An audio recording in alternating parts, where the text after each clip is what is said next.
Self-improvement saved my life, and then it ruined my life. Let me explain. I was 19 years old when I stumbled on self-improvement. Now, prior to finding self-improvement, I was about as down bad gets. In February 2020, I was a broke college dropout working at a low-end, dead-end retail job. I worked at H&M for $11.25 an hour, rotating between the cash register, the fitting room, etc. I had a pipe dream of being a content creator, but I was making absolutely no money whatsoever, and I was about $3,000 in the hole as far as my initial investment went in content creation. And I was spending pretty much every weekend in Deep Ellum, which is where all of the biggest bars and clubs are in downtown Dallas, interviewing drunk people every weekend, people that I did not want to interact with. And on top of that, I was a virgin. I had never had a girlfriend. As a matter of fact, I had just been on my first date a few months prior, and that did not work out whatsoever. My dating life was absolutely miserable. It was abysmal, and it was very depressing and demoralizing for me at the time. And to make matters worse, just prior to February of 2020, I finally found somebody that I believed I could build this pipe dream with. I found somebody that I felt finally understood me the way that I wanted to be understood. And then she friend-zoned me. She friend-zoned me, and I was back to square zero, not even square one. Down abysmal, down atrocious, and depressed. As a matter of fact, this was around the time that I had to put the suicide hotline in my contacts. Granted, I never actually called them, thankfully, but I knew that if things kept going the way that they were, one day I very well might have had to.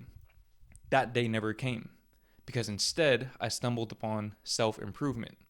Oh, and also another thing that was going wrong with my life at that time, I was dealing with two chronic health issues. The first thing was a slipped disc in my lower back, which meant that I basically couldn't even touch my knees. Okay, I was 19 years old. I couldn't touch my knees. Imagine that. A few months prior, I was dunking a basketball at 5'9", and now I couldn't even touch my knees.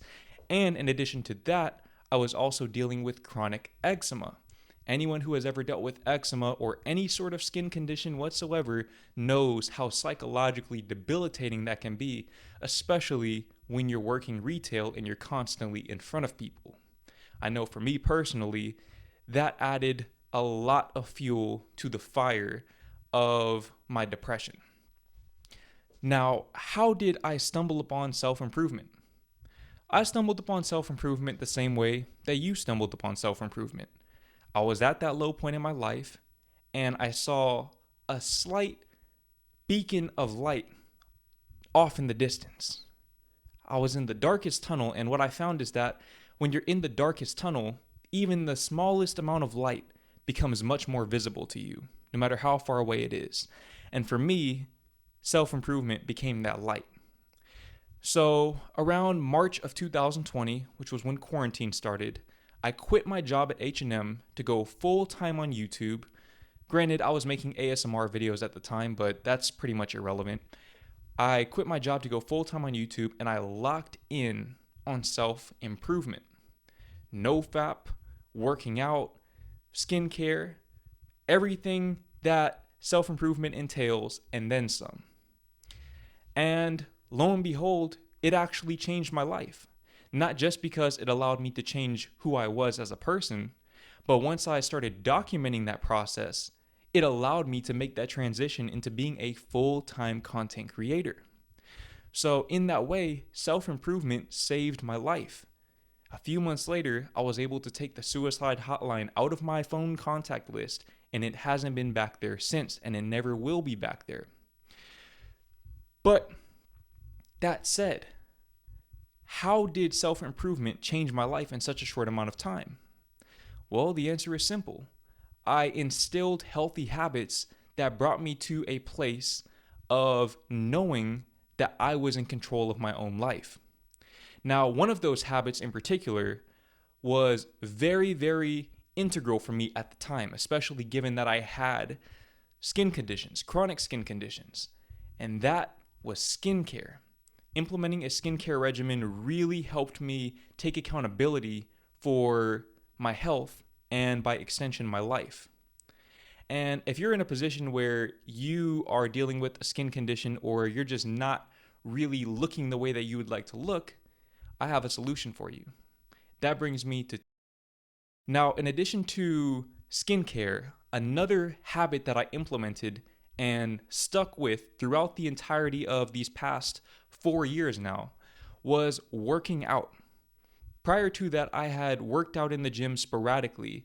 I would rely on motivation to go to the gym for maybe a few months at a time, and then I might take a month off to focus on YouTube. And you know how it is when you're busy with work and you're also trying to work on your side hustle to turn it into your main hustle, and you don't have time for the gym. Bullshit. You do have time for the gym. And what I found was during quarantine, by prioritizing going to the gym, or not going to the gym, but by prioritizing working out, I was able to instill that healthy habit. And I was also able to learn a valuable lesson about ego. Now, if you've never been to an actual gym, then let me basically set the scene for you. When you go to the gym, you'll see a wide range of different people there, different levels of expertise.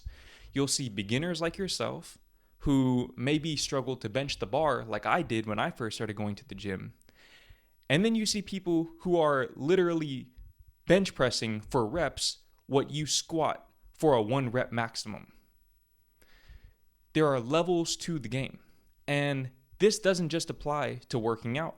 That's actually one of the reasons why I think working out is one of the best practices for any beginner to self-improvement to implement.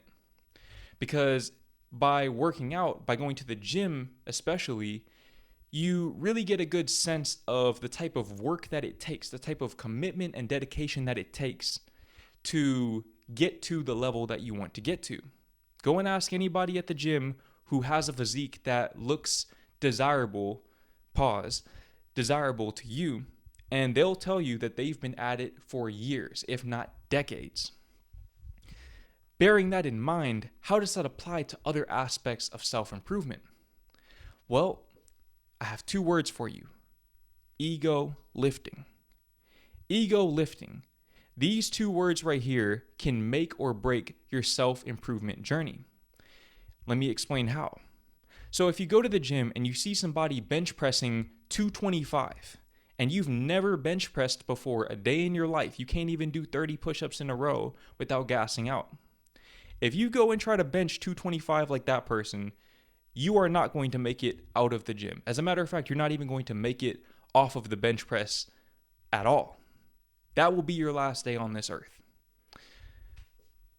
So, bearing that in mind, why do people see someone like me, for example, who is able to make a living off of YouTube at this point, and assume that they can walk into the proverbial gym of YouTube or any other self-improvement or entrepreneurial endeavor and be able to bench 225, be it in the gym or in front of a camera? It doesn't make sense. And yet that's how most people's minds are programmed. And I'm no exception. I've been in this game for 4 years and I still struggle with this myself. I still struggle with ego lifting. Let me get vulnerable with you. A few days ago, I was watching a video from Hamza. Now, I don't really watch too many videos from Hamza. As a matter of fact, I try not to watch that many self-improvement videos in general, just because for me, as a content creator, I feel like it kind of influences, even if just subconsciously, the way that I create content. And I like to maintain my sense of originality with my content. I've had this happen in the past where somebody was doing numbers that I wanted to do, and then I tried to mimic or implement their style into my videos, and it just didn't work. Cole Hastings was a great example of that. But with Hamza, I never really watched his content, not just because I didn't want to subconsciously mimic his style, but also because I was a little bit envious. Okay, if I'm being completely honest, I was a little bit envious of the success that Hamza has had with his YouTube channel. Okay, imagine you've been working at it for a year, 2 years, and somebody just pops up and blows right past you in all of the statistical metrics. That was me and Hamza.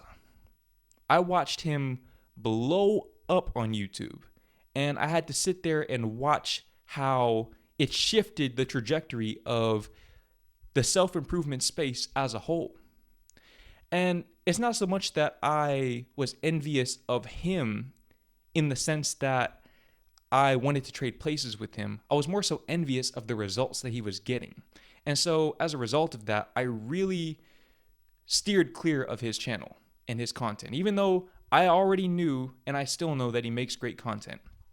A few days ago, I decided to put that envy to the side, swallow my pride, and go and watch one of his videos to see if I can pick up any game from him, if I could absorb any sort of tips and tricks on how to grow my own YouTube channel. And he posted a video recently called, "If I had to start over on YouTube, this is how I would get to 1 million subscribers." Something to that effect. The video didn't even perform that well, but that's the video that I chose to watch.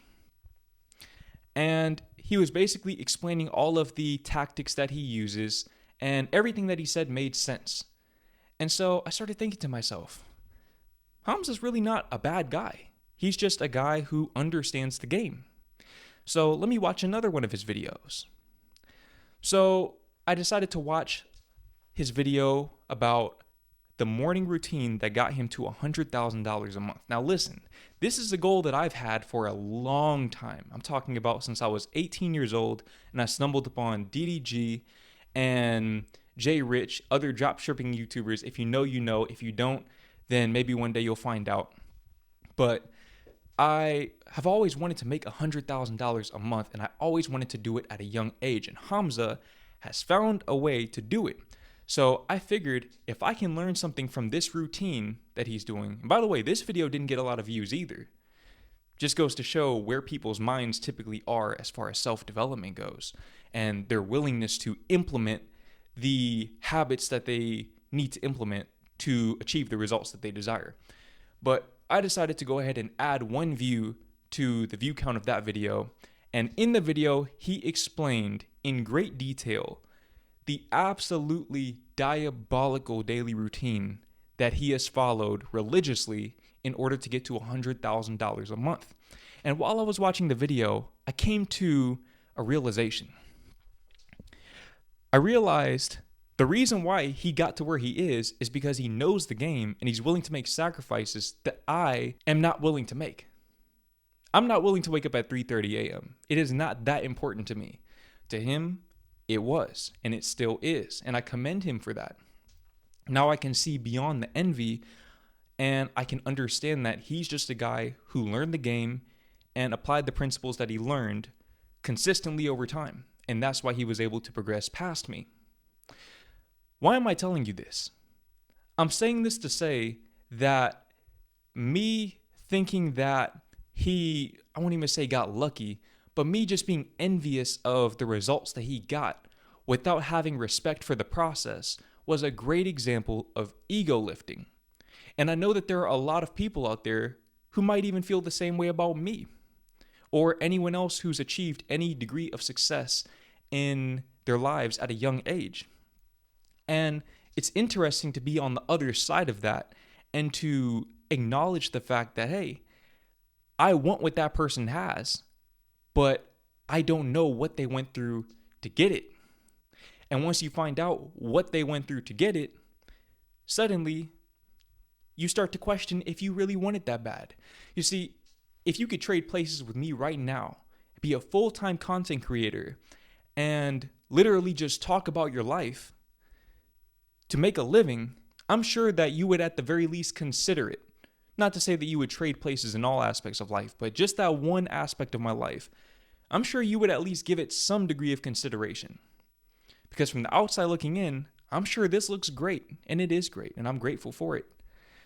But what if I told you that you have to go through everything that I went through in order to get to where I am?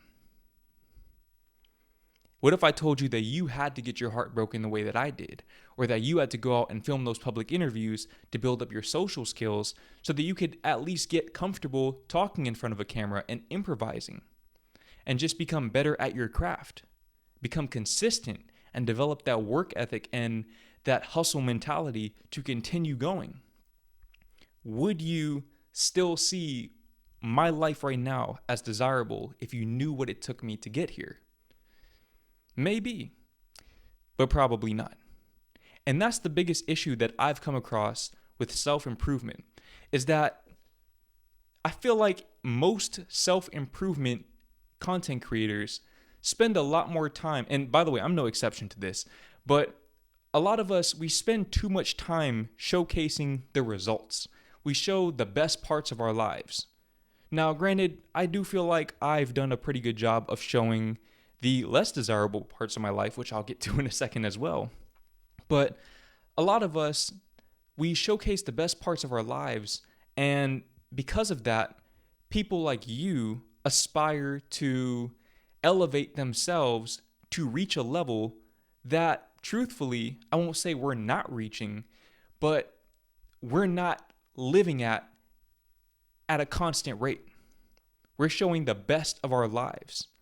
And because of that, we're leading a lot of people like you astray. Now, that being said, even as a content creator myself, I've been in your shoes. I've been in your shoes even while I was creating content, and here's how. You see, I always wanted to be rich. I wanted to not just have a lot of money at a young age, but I wanted to have nice things at a young age, because I saw people like DDG, for example. He's not a self-improvement content creator, but he was one of the people who showed me that it was possible to achieve great things. And because I believed that it was possible to achieve great things, I committed to self-improvement. You don't just do self-improvement for no reason. You do it because there's an outcome that you want to achieve.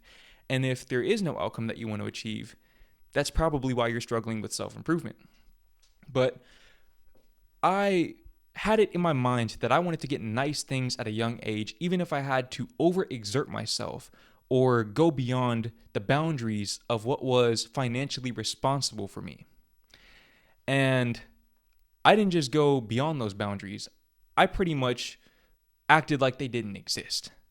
When I was 21 years old, I got my first taste of making some decent money on YouTube to the tune of maybe $4,000 or $5,000 a month.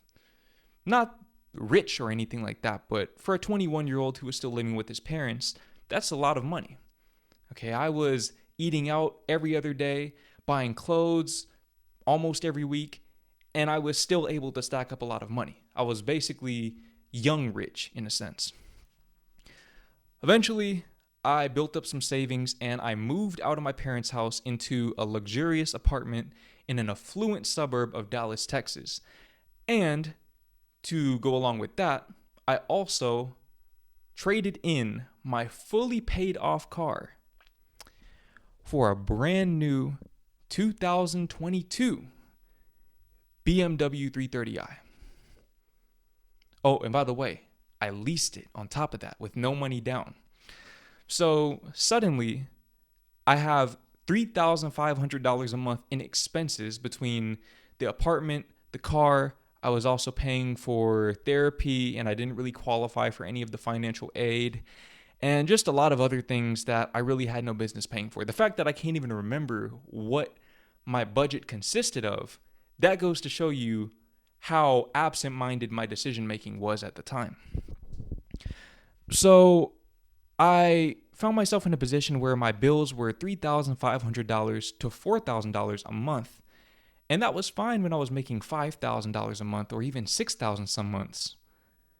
But no one told me that there were ebbs and flows. I didn't realize that $6,000 would soon turn into $3,500 a month, $3,000 a month, and even below $3,000 a month.